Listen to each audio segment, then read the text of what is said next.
first time, a team is being inducted into the museum's Hall of Fame. The Barker brothers have been described as inseparable, so we're not about to break up the act. The neatest thing about this induction is there are two people inducted, which is the first time this has happened, and rightly so, because Donald Barker was as much responsible for the success of that team as Allan's driving. What? No Corvette? Well, yet another departure from the norm. When you talk about the Barker brothers, you have to acknowledge their first races, their first victories were in Austin Healey's.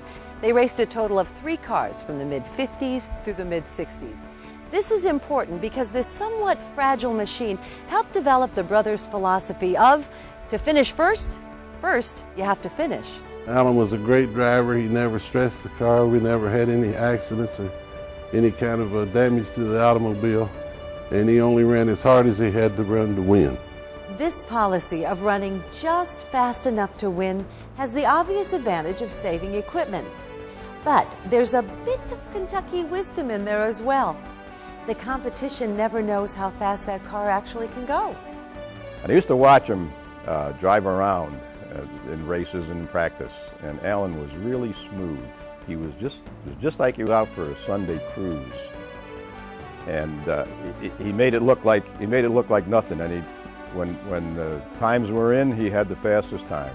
Most of us have been in the situation where someone comes up to you and says, "How much will you take for that car?" But fewer of us have been in the situation where, after quoting some exorbitant sum, actually have the person come back with a check. Well, that's exactly what happened to the Barker brothers last Healey, and that's what led to them looking for a new ride. They needed a car, and a Louisville Chevrolet dealer needed a driver. One of the most storied alliances in Class B history was born. I was the owner of a Chevrolet dealership in Louisville, Kentucky. I was interested in racing, and when they sold the Austin Healey, they then came to me and asked would I sponsor. So they had a great history. I knew they knew what they were doing, and so that's how we got started, and it was a great relationship. We had a great team together. When you talk to other racers about the Barker brothers, there seems to be this bemused surprise at how often they saw Allan in the winner's circle. They saw him, but they didn't know him. The brothers seemed to shun publicity.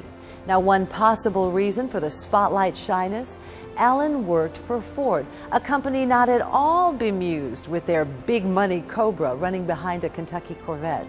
I never realized how good he was until I continued to see this car in victory lane. It seemed like the blue car was in the winner's circle almost every time we were there. They became famous for running just fast enough to stay in front of their class, although not always. I remember one time up in mid-Ohio, we qualified on the pole, and a fellow named Jerry Hansen was a stockbroker from Minneapolis. He had the A car. Allan out-qualified him, and I was going to go up to the race, so he said, "Look, my boss is going to be here. How about letting me lead the first lap, being in B production, you in A, and then I'll let you back by." So Jerry said no. So going into the first turn, at the start of the first turn, it was a big hairpin turn. And then there was a long straightaway with about an 80-degree turn down at the bottom, falling away. Well, I thought that 427 of Jerry's would eat him up down that straightaway. He didn't gain a foot on him. And Allan went into the corner, and Jerry spun out. And so after the race, Allan went up and said, "What happened to you? I looked back there, all of a sudden you weren't there. What happened?" He said, "Well, I think my brakes locked up or something." So Allan won the race overall, A and B production. First time I met Donald, he was under a sink in his home in Louisville, and he had to make some repairs and make the sink work. And that's what he did to that car. He made that car work. The percentage of wins and the success of the national championship and the percentage of finishes and everything else is a testament to Donald's ability and his thoroughness in preparing that race car. They went to extremes. They found out that putting the gas line underneath the car where the heat of the track would hit it, they came through the cockpit and put it beside the tunnel where between the seats and went out the firewall, and they had insulation heating and cooling insulation underneath the carburetor so the heat from the engine wouldn't get into the carburetor and percolate the fuel. I mean, they were perfectionists and they knew what to do and they did it. We had a great history. Along the way, the '69 car, we won 28 straight races. We held a track record at every track we ever ran at. Somebody's done some research on it and they found out it's the winningest Corvette that's ever been built.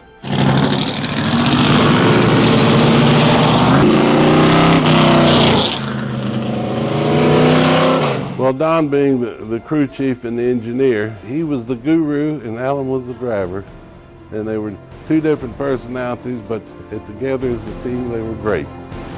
Our second spot in the 2008 Corvette Museum Hall of Fame, the Barker brothers, Don and Allan.